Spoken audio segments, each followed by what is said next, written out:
Every year in the UK, November is a time of remembrance, when we think about and show respect for those who have sacrificed their lives and their health in the service of their country. We do this to show our gratitude for what they have done and continue to do to preserve our freedom and to protect the things which we think are important.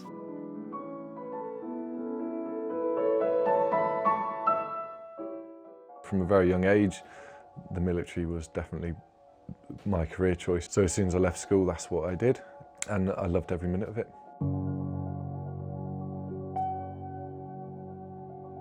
Broke my back in 4 places, broke my arm, broke my finger, broke my jaw.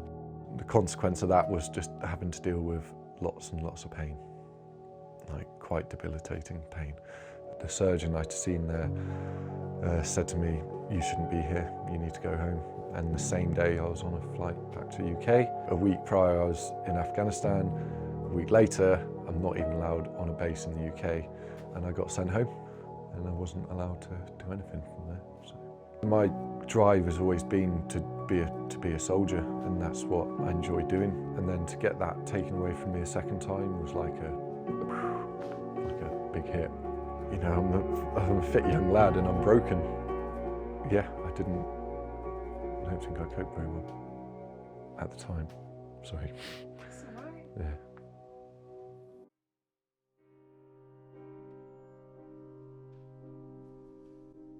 One way we can remember is to pay respects to the many pupils from Ellesmere College who fought and died in the 2 World Wars. 110 years ago, the college was a very different place. For a start, it was a boys-only school. The boys joined the College Officer Training Corps and learned military discipline as a means of forming their characters and to prepare them for life. But at a time where many of us would be choosing universities or starting our careers, many of them found themselves fighting on the Western Front after volunteering in 1914. The war memorials outside chapel are a record of those who died, some of them very young. We should remember their example of bravery and stepping up when others needed them. If I should die, think only this of me, that there's some corner of a foreign field that is forever England. There shall be in that rich earth a richer dust concealed. A dust whom England bore, shaped, made aware, gave once her flowers to love, her ways to roam. A body of England's breathing English air, washed by the rivers, blessed by sons of home.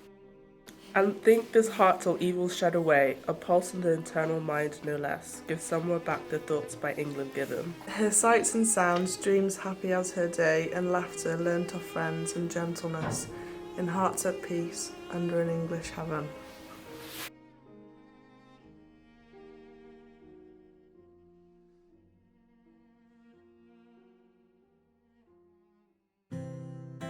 Remembrance can take many forms. You can take part in the 2-minute silence at 11 o'clock on the 11th of November.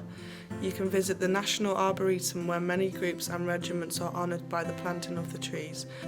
The main way in which you can remember is by buying a poppy in the school to support the Royal British Legion's annual Poppy Appeal. The money raised goes to support ex-servicemen and women and their families, especially those who still suffer mentally and physically or who have been orphaned. This year, many of the street collections have had to be cancelled because of COVID-19, so it is more important than ever that we all buy our poppies to show our gratitude and respect.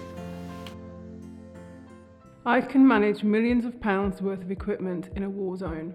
I can survive in hostile jungle for weeks. I can operate for days without sleep. I can evacuate an embassy in a hostile country. I can carry 20 kilos over 8 miles in less than 2 hours. But I couldn't find a job when I left the forces.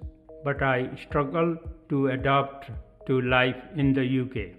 But I couldn't cope with chronic depression when I returned from Afghanistan. But I couldn't adapt to life after service. But I couldn't figure out my pension when I left the forces. Every year, the Royal British Legion provide vital services and support to thousands of people in our armed forces community. Find out how at rbl.org.uk/we can't, we can.